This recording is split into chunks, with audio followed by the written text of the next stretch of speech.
والضحى والليل إذا سجى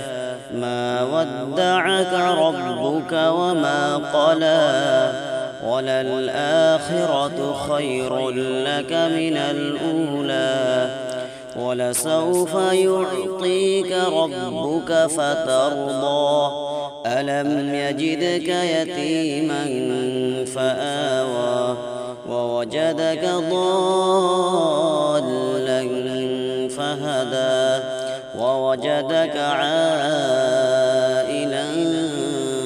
فأغنى فأما اليتيم فلا تقهر وأما السائل فلا تنهر وأما بنعمة ربك فحدث صدق الله العظيم.